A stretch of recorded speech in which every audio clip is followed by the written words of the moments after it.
네, 여러분 반갑습니다. 오늘 채플 오신 여러분들 환영합니다. 예배가 7시까지죠? 네. 네, 그래서 바로 그러면 본문 말씀을 한번 살펴보겠습니다. 오늘 함께 볼 말씀은 출애굽기 12장 1절에서부터 11절까지의 말씀입니다. 네, 우리 11절 한 구절만 같이 한번 읽어보겠습니다. 출애굽기 12장 11절 한 구절 읽어보겠습니다. 시작. 너희는 그것을 이렇게 먹을지니 허리에 띠를 띠고 발에 신을 신고 손에 지팡이를 잡고 급히 먹으라. 이것이 여호와의 유월절이니라. 아멘. 이것이 여호와의 유월절이니라. 여러분, 유월이라는 말은 한자입니다. 유월. 영어로는 Passover, 건너뛴다는 뜻입니다. 건너뛴다. 하나님은 자기의 백성인 이스라엘 사람들을 이집트의 파라오 왕에게 돌려달라고 했습니다. 그런데 이집트의 파라오 왕이 어떻게 했죠? 거절했어요. 그러니까 지금 이집트에서 이스라엘 사람들은 종인데, 노예인데 내 노예를 왜 청구하느냐, 왜 달라고 하느냐 하면서 거절했죠. 이때 하나님께서 어떻게 하십니까? 10가지 재앙을 내리시죠. 이집트 파라오 왕의 고집을 꺾기 위해서 10가지 재앙. 그래서 나온 겁니다. 10가지. 그 세상 왕의 고집을 꺾기 위해서 하나님께서 10가지 재앙을 내리시는데, 그 중에 마지막 재앙이 어떤 재앙이었죠, 여러분? 마지막 재앙. 네, 이집트에 있는 모든 처음 난 것들, 그러니까 첫째 자녀, 짐승도 마찬가지고 사람의 첫째 자녀. 사실은 첫째 자녀만 심판하시는 것이 아니고 모든 생명 있는 것에게 본때를 보여주신 사건입니다. 그러니까 첫째로 가족의 대표를 삼아서, 그러니까 인류 모두는, 인간 모든 혹은 생명을 가지고 있는 모든 것들은 사실은 아무리 그가 강한 권력을 갖고 있어도, 파라오처럼 이집트의 왕처럼 강한 권력을 가지고 있어도 하나님 앞에서 고집을 부려서는 안 된다는 것을 본때를 보여주신 사건이 장자를 죽이시는, 생명이 있는 것들을 죽음으로 심판하시는 심판이었습니다. 그런데 그때 하나님께서 특별히 하나님의 말씀에 순종해서 그 집의 문에 문설주는 위에 있는 걸 말합니다. 문 위에 있는 그 벽을 떠받치는 그 보와 좌우에 있는 인방에 어린 양의 피를 이렇게 바른 디귿자 형식으로 혹은 미음으로 바른 집은 하나님께서 죽음의 심판이 패스오버, 건너뛰어가는, 봐주는 거죠. 그죠? 그런 사건을 건너뛰었다고 해서 유월절이라고 부릅니다. 우리가 잘 아는 대로 여러분, 이 유월절의 어린 양은 누구의 피를 상징할까요? 이 어린 양은 누구를 상징할까요? 세례 요한의 고백처럼 세례 요한이 예수님께서 나오시는 것을 보고 보라, 세상 죄를 지고 가는 하나님의 어린 양이로다, 그렇게 했거든요. 유월절 사건을 바로 지칭한 것입니다. 문설주와 좌우 인방에 바른 이 피는 예수님의 피를 오래전에 예표하고 있는 그런 사건이었던 것입니다.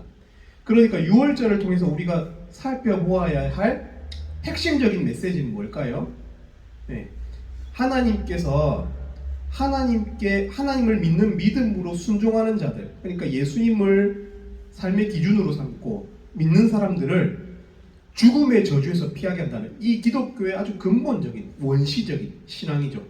우리는 죽어도, 육신은 죽어도 영원 불멸하는 우리 영혼은 하나님 곁에서 영원히 산다는, 죽음을 피해간다는, 여러분 그런 것을 믿고 있는 거 아닙니까? 그죠? 우리가 기독교인이 된다는 것은 여러분 가장 큰 덩어리가 그거잖아요.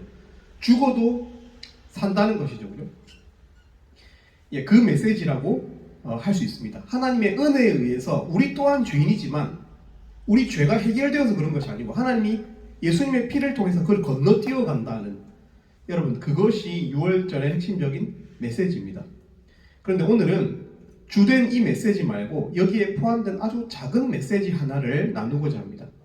여러분, 성경은 우리 ESF 말씀을 열심히 공부하는 우리 ESF에서는 이런 표현을 잘 씁니다. 성경에는 조사 하나, 부사 하나, 단어 하나도, 음절 하나도 버릴 것이 없다, 뭐 이렇게 자랑스럽게 이야기하곤 하는데, 오늘 그래서 이 작은 이 관용어 하나를 잡아서 메시지를 여러분과 나누고자 합니다. 여러분, 우리나라는 민주공화국이죠, 그죠? 헌법 제1조 1항에 대한민국은 민주공화국이다 이렇게 되어 있습니다. 대한민국 헌법 제1조 2항은 어떤 내용이 있는지 아세요? 여러분 많이 들어봤던 내용일 건데, 대한민국의 주권은 국민에게 있고 모든 권력은 국민으로부터 나온다. 이것이 바로 여러분 헌법 제1조에 나오는 1항, 2항의 내용입니다. 대한민국이 시작될 때, 우리나라가 시작될 때, 제도가 시작될 때 이 헌법도 시작되었습니다. 그래서 실제로 우리나라 사람들의 핵심적, 여러분들은 인지하지 못하고 살 수도 있지만 사실은 우리 삶을 떠받치는 가장 영향력이 큰 우리 기준이 바로 이겁니다. 우리가 동등하다는 거예요. 민주공화국이기 때문에. 그럼 동등하잖아요. 우리 중에서 산농공상, 상놈이 따로 있고 노예가 따로 있지 않죠, 그죠? 이게 왜 그렇습니까? 헌법 제1조 때문에. 지금도 카스 제도, 인도 같은 데는 노예 제도가 있죠, 그죠? 그것이 그들의 기준이기 때문에 영향력을 미치고 있는 거죠. 우리도 마찬가지입니다. 이 헌법 제1조의 내용, 대한민국이 민주공화국이고 또 모든 권력은 국민으로부터 나온다는 이 분명한 실체와 같은 이 기준이 있기 때문에 empowering, 그것에 능력을 주는, 이것에 empowering 되고 있는 이 기준이 있기 때문에 지금도 뉴스에서는 어떤 내용들이 나오죠. 정치인들이 어찌하든지 간에 국민들의 표를 더 받고자 하는 그런 여론전, 그런 것들, 그런 내용들이 주를 이루잖아요. 기준이라는 것이 그렇습니다. 우리 삶의 기준이라는 것은 그만큼 중요합니다, 여러분. 근데 여러분, 오늘 이 6월절 사건, 여러분 이 6월절 사건은요, 어떤 사건이라고 그랬습니까? 제가 파라오에게, 이집트의 파라오에게 종이 되었던 이스라엘 사람들을 해방하는 내용이거든요. 이 장자 사건, 이 6월절 사건을 통해서 어떻게 됩니까? 종이었던 이스라엘, 이집트의 종이었던, 파라오의 종이었던 이 이스라엘 사람들이 자유인이 됩니다. 자유인. 우리도 마찬가지죠, 그죠? 우리도 믿기 전에는 이 죄의 종노릇하던 자들이거든요. 우리의 욕구에, 우리의 쾌락에, 이 세상에서 우상으로 삼고 있는 이 많은 것들에 우리가 세속에 종되었던 자들이거든요. 근데 우리가 믿는다는 것은 여기서부터 해방되어서 자유인이 되었다는 것을 의미하는데, 네?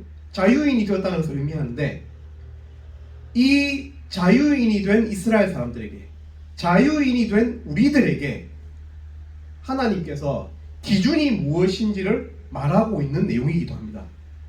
여러분, 우리 11장 2절 말씀, 여기에 관용어 하나를 우리가 묵상하겠습니다. 출애굽기 12장 2절에 보면 제가 읽어드립니다. 이 달이 어떤 달입니까? 6월절 사건이 있는 이 달 말이에요. 이 달이 그들에게 10월달인지 9월달인지 7월달인지 모르겠습니다, 여러분, 정확하게는. 그런데 이 달을 어떻게? 너희에게 달의 시작, 곧 해의 첫 달이 되게 하고. 여러분, 이게 무슨 말일까요? 여기서 첫이라는 단어예요. 첫 달, 이 무슨 말일까요? 이 관용어인데요. 이때부터, 바로 이 달부터, 6월절이 있는 이 달부터 너희들의 시간의 영점을 새롭게 하라는 것이죠. 우리 시간이 우리의 인생이잖아요. 우리의 삶의 기준을 6월절로 고정하라는 것입니다. 우리 삶의 영점을 6월절이 있는 이 달에 맞추라는 것입니다. 그러니까 기준을 6월절로 삼으라고 하나님께서 말씀하고 있습니다. 먼저는 6월절 사건이 있기 전에 먼저 시계부터 맞춰라. 이제 곧 6월절 사건이 있을 건데 바로 이 순간이 너희의 기준이다 말씀하고 있는 것입니다. 무슨 말일까요? 우리 믿는 자들의 가치관은, 우리 믿는 자들의 시간관은 우리 믿는 자들의 인생관은 유월절로 바뀌어야 한다는 거예요. 유월절 중심으로 바뀌어야 한다는 뜻입니다. 여러분, 유월절이 없을 때는 이들은 어땠습니까? 어떤 사람은 노예였어요. 어떤 사람은 이집트의 귀족이었어요. 열등함과 그리고 우월감이 있어요. 그죠? 우리 안에도 신분이 있어요. 왜? 능력 때문에, 돈 때문에. 혹시 여러분들 열등의식에 사로잡혀 있지 않나요? 혹시 난 종 같다, 스스로 종이다고 표현은 안 하지만 사실은 감정적으로 종된, 혹은 나는 요즘에 잘 나가는데, 난 쌓아놓은 것도 많고 돈도 많고 요즘에 일이 다 잘 풀리고, 그래서 우월감에 사로잡힌 사람들이 있습니까? 그러나 여러분, 이 심판은, 이 생명을 심판하시는 이 장면에서 우리가 무엇을 깨달을 수 있죠? 귀족이나 종이나 가축이나 인간이나 생명이 있는 것은 전부 하나님 앞에서, 그죠? 궁극적으로 이 우주적으로 생명을 심판하시는 하나님 앞에서 똑같은 자들임을 우리가 고백할 수밖에 없죠. 그러니까 잘난 인간도 하나님 앞에서 똑같은 인간이기 때문에 겸손해야 되고, 좀 열등의식이 쌓여 있어도 하나님 앞에서 생명을 가진 내가 소중한 존재임을 깨닫고 감사해야 하는 것이죠. 여러분, 우리가 이집트의 종으로서 살았던 인생에서 바뀌어야 되겠죠. 우리는 이미 예수님을 믿는다고 하지만 여전히 여러분, 이집트의 관점으로 살고 있는 사람들이 많이 있지 않나요? 멸망이 마지막인 것처럼, 내가 죽으면 끝인 것처럼 살지 않나요? 육체의 욕망을 따라서 쾌락을 우상으로 삼고 오직 즐거운 것, 자극적인 것, 오감의 즐거움만을 추구하고 살아간다면 죽음을 끝으로 생각하는 사람이 이집트인들이죠. 그래서 도덕적으로 좀 더 해이해요. 오직 자기 배를 위하기 때문에, 자기 쾌락을 위하기 때문에 타인의 고통에 무감하죠. 자기 양심을 무시하면서 육적인 것들, 쾌락적인 것들만 추구하게 되어 있어요. 죽음이 끝이라고 생각하면. 그러나 유월한다고 생각하면 어떻게 되죠? 우리 기준이 바뀌어질 수밖에 없어요. 왜냐? 하나님 앞에서 다시 설 것이기 때문에 세상에서 말하고 있는 학벌이나 돈이나 그런 것 중심이 아니라 하나님 앞에서 섰을 때 내가 어떤 것에 가치를 두어야 될지, 어떤 것에 내가 더 인생을 투자해야 될지, 내 가지고 있는 10달란트를 어디다가 장사해야 될지 생각할 수밖에 없죠. 여러분, 죽음이 끝이 아니고 그 이후에 찾아올 완전한 자유를 사모하는 여러분들이 되실 수 있기를 바랍니다. 우리의 시계도 유월절 중심으로, 이 유월절 하나님께서 우리 죽음을 뛰어넘게 하시고 어린 양의 은혜로 살게 하시는 이 은혜로 인해서 여러분, 열등의식에서 벗어나서 하나님 주신 생명을 감사하고, 또 혹시 우리 가운데 좀 많이 가지고 있다 할지라도 겸손하실 수 있기를 바랍니다. 그러니까 아무것도 아닙니다. 하나님이 불어버리시면, 죽음으로 교통사고가 나버리면 끝나는 인생이에요. 우리 인생. 하나님은 생명을 주시고 이 생명을 주관하십니다. 여러분, 죽음은 끝이 아닙니다. 유월절이 우리 인생의 영점이 된 사람들은 죽음이 끝이 아니라는 것을 알아야 됩니다. 하나님이 인간을 만드셨고 하나님께서 우리를 영원 불멸하는 존재로 만드셨다는 것, 반드시 하나님 앞에 다시 서게 된다는 것 기억하셔야 합니다. 영점 조절을 다시 하셔야 돼요. 우월감이나 열등의식에 사로잡혀 있다면 믿음이 없는 것입니다. 사실은 하나님 앞에 서 있지 않는 거예요. 그 사람은. 출애굽파 믿는 사람들이 유월절의 은혜를, 하나님의 말씀을 기준으로 삼아서 영원한 생명을 가진 존재로, 하늘의 시민권, 광야의 시민권을 가진 존재로 다시 자유인이 되었듯이 우리 가운데서도 다시금 우리 인생의 영점을, 첫 달을, 첫 시간을 유월절로 맞추는 우리들 되실 수 있기를 바랍니다. 제가 한번 기도하고 마치도록 하겠습니다. 하나님 아버지, 저희들 또 오랜만에 이 다대포에서 MT를 이루고자 합니다. 하나, MT를 이루기 전에 저희들 또 금요일이어서 하나님 앞에 또 습관적으로 예배의 자리에 모였습니다.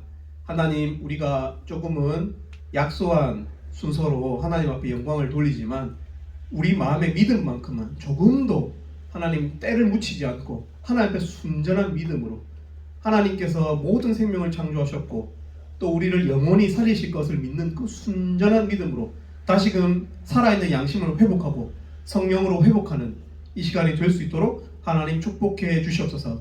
특별히 MT 시간 중에서 소외된 영혼이 없도록 마치 천국과 같은 천국의 이 식사 자리와 같은 이 MT 자리가 될 수 있도록 하나님 이 MT를 축복해 주시어서 하나님 모든 지체들이 이 하늘의 교제 속에서 회복하는 일이 있을 수 있도록 도와주시옵소서. 감사합니다. 예수님 이름으로 기도 올립니다.